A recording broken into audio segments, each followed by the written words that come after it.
दशकों से भारतीय रेलवे सुधार पर लगातार विचार कर रहा है। परिचालन पुनर्गठन से वाणिज्यिक आधुनिकीकरण तक विकास की मंशा बनी हुई है, लेकिन निजीकरण की बात करें तो इरादे से अमल तक का बदलाव धीमा रहा है और कुछ मामलों में इसमें देरी हुई है। आइए देखें कि यह सतर्क दृष्टिकोण खासकर वाणिज्यिक संस्थाओं में व्यापक सुधार एजेंडे के कुछ हिस्सों को कैसे धीमा कर रहा है और एक संतुलित सुधार कैसे महत्वपूर्ण दीर्घकालिक लाभ दिला सकता है। 1990 के दशक की शुरुआत में भारतीय रेलवे ने फोकस्ड बिजनेस ऑर्गेनाइजेशन या एफबीओ पेश किया। लक्ष्य व्यावहारिक था। गैर मुख्य गतिविधियों को अलग करने से व्यावसायिक अनुशासन आता है और विशेषीकृत संस्थाओं को अधिक स्वायत्तता से काम करने की अनुमति मिलती है। समय के साथ हालांकि ये व्यवस्थाएं अस्थायी न रहकर स्थायी संरचनाएं बन गईं। जबकि सरकार की व्यापक आर्थिक नीति ने प्रतिस्पर्धी वाणिज्यिक क्षेत्रों में राज्य की भूमिका कम करने पर जोर दिया है, रेल मंत्रालय ने स्वामित्व बरकरार रखते हुए आंतरिक प्रणालियों और निगरानी को मजबूत करने का अधिक क्रमिक दृष्टिकोण अपनाया है। इससे स्थिरता सुनिश्चित हुई है, पर कुछ संस्थाएं अधिकतर संरक्षित तंत्रों में काम करती रहती हैं।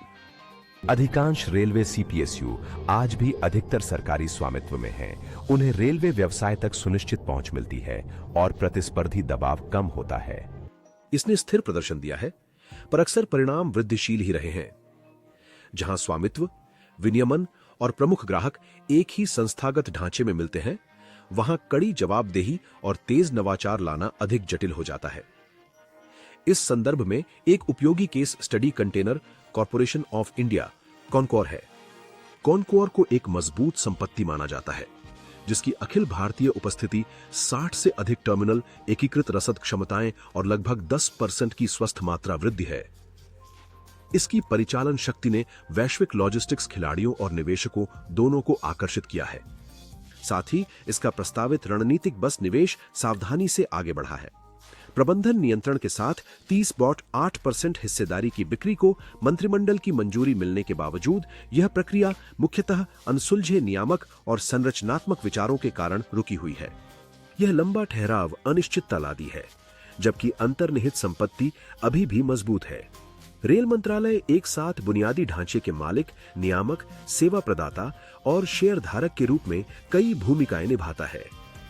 भूमि लाइसेंसिंग शुल्क जैसे मुद्दे 2023 के संशोधित दिशा निर्देशों के बाद भी एक ही ढांचे में इन जिम्मेदारियों को संतुलित करने की कठिनाई दर्शाते हैं।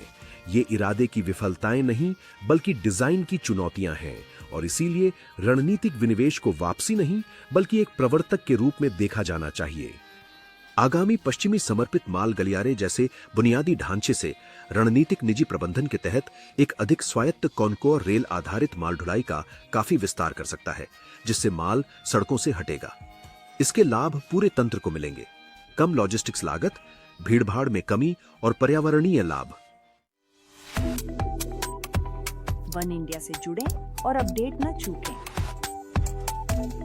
वन इंडिया ऐप ले